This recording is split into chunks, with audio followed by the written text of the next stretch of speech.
polyamorous relationship with three women. Yes. How does this work with three women? After my very public, very ugly divorce, I made the decision that I was never going to tell another lie to a woman ever again in life. I think the main understanding is I'm not in three relationships. I'm in one relationship with three people. Neo recently revealed that he doesn't see his relationships with his three girlfriends as separate. Instead, he considers it one unified relationship. This bold statement has sparked debates about polyamory, loyalty, and celebrity culture. For Neo, it's about honesty and living authentically, but for many fans, it's a shocking departure from traditional norms. This is how Neo sees his relationship. He explains, "I'm in a polyamorous relationship with three women, and I know it can be hard for people to understand how that works. For me, it all started after a very public and very painful divorce. That experience forced me to take a hard look at myself. I fully own the mistakes I made in that marriage, and I made a firm decision afterward. I was never going to lie to a woman again. I didn't want to be the reason anyone ever felt hurt or misled because of me. Honesty became non-negotiable. So when I met one of the women I've been with the longest, I was completely upfront. I told her I cared deeply about her, but I also told her the truth, that I wasn't going to limit myself to one relationship. I invited openness instead of secrecy and gave her the freedom to decide whether that was something she could accept. I also made it clear that I wanted everyone involved to meet each other, to talk, and to figure out together whether this kind of relationship could work. There was no pressure. If it didn't feel right, walking away was always an option. In the end, everyone chose to stay. The most important thing people misunderstand is this. I'm not in three separate relationships. I'm in one relationship with three people. That means communication, balance, and intention matter even more. Everyone gets individual time, but group time is just as important. It's about respect, honesty, and constantly finding ways to make it work for everyone involved. Before embracing polyamory, Neo went through a very public and messy divorce from Crystal Renee in 2023.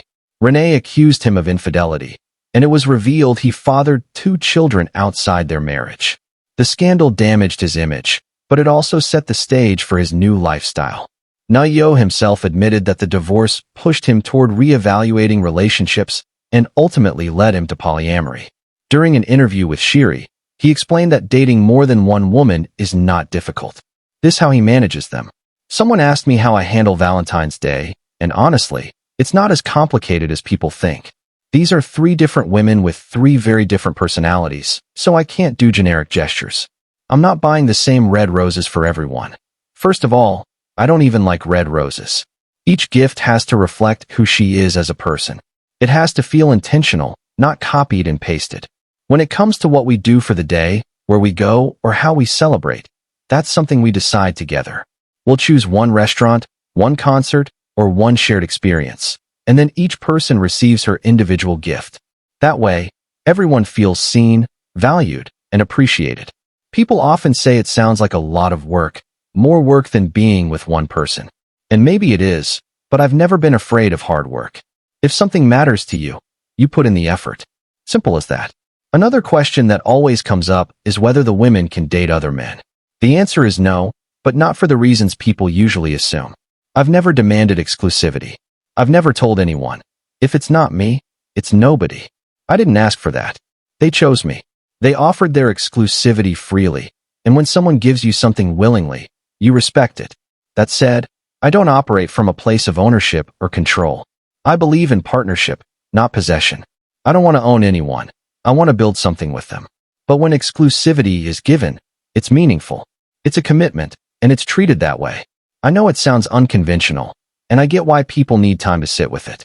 There's a lot to unpack. But that's how it works for us. Clear boundaries, honest communication, and mutual respect. That's the foundation. Neo's career has been marked by more than just music. He faced backlash for insensitive comments about gender identity and parenting transgender children. Daddy, I want to be a girl.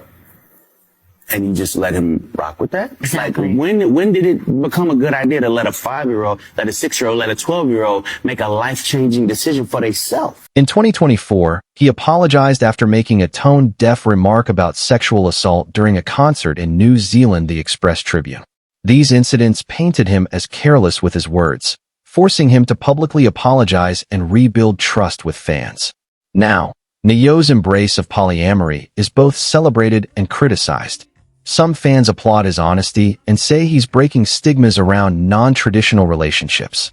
Others argue it's just another example of him avoiding accountability after years of infidelity. The debate reflects larger cultural conversations about love, loyalty, and whether celebrities should be role models for traditional values. At the end of the day, Neyo's story is about reinvention. From chart-topping hits to personal scandals, he's constantly in the spotlight. His choice to live openly in a poly relationship forces fans to ask, is this growth or just another controversy? Whether admired or criticized, Neyo remains a polarizing figure whose personal life is as talked about as his music. So what do you think? Is Neyo redefining relationships in a positive way, or is this just another headline in a long list of controversies? Let me know in the comments. And don't forget to like and subscribe for more deep dives into celebrity culture.